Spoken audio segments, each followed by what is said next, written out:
ఒడిషా రాష్ట్రం మయూర్భంజ్ జిల్లాలోని దూర గ్రామాల్లో నివసించే ప్రజలు నిత్యం ప్రాణాలతో చెలగాటం ఆడుతున్నారు. బైరాత్పూర్ గ్రామంలోని పిల్లలు చదువుకోవాలన్నా, రోగులు ఆసుపత్రికి వెళ్లాలన్నా, ఏదైనా పట్టణానికి వెళ్లాలన్నా ఇదిగో ఇక్కడ ఉన్న సోను నదిపై సాహసం చేయాల్సిందే. తాత్కాలికంగా వేసుకున్న ఈ వెదురు వంతెన ఇప్పుడు వారి శాశ్వత దారిగా మారింది. 20 ఏళ్లుగా ప్రభుత్వాలు వస్తున్నాయి, పోతున్నాయి.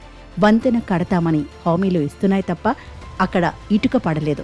విద్యార్థులు చదువుకోవాలన్నా, రోగులు ఆసుపత్రికి వెళ్లాలన్నా, చివరకు నిత్యావసరాల కోసమైనా ఈ వంతెనపై ప్రాణాలు అరచేతిలో పెట్టుకుని ప్రయాణించాల్సిందే.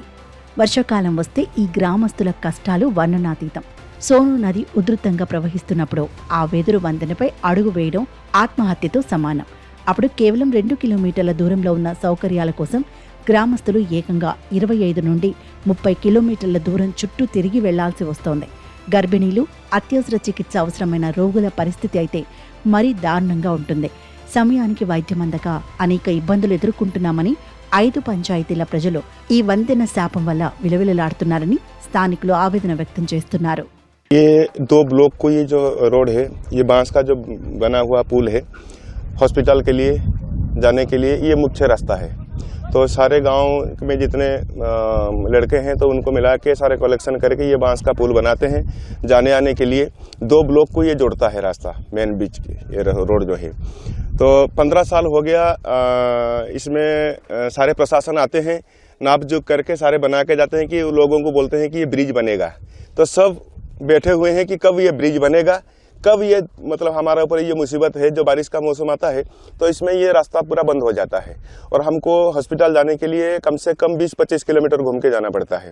ज़्यादातर तो लेडीज़ों को प्रॉब्लम होता है. जो प्रेग्नेंट लेडी होते हैं तो उनको आशा दीदी रहते हैं गाँव में, तो उनको लेके जाने के लिए बहुत मुसीबत उठाना पड़ती है, क्योंकि रोड क्रॉस करने से हमको जाने आने के लिए सुविधा होता है, गाड़ी मिलता है.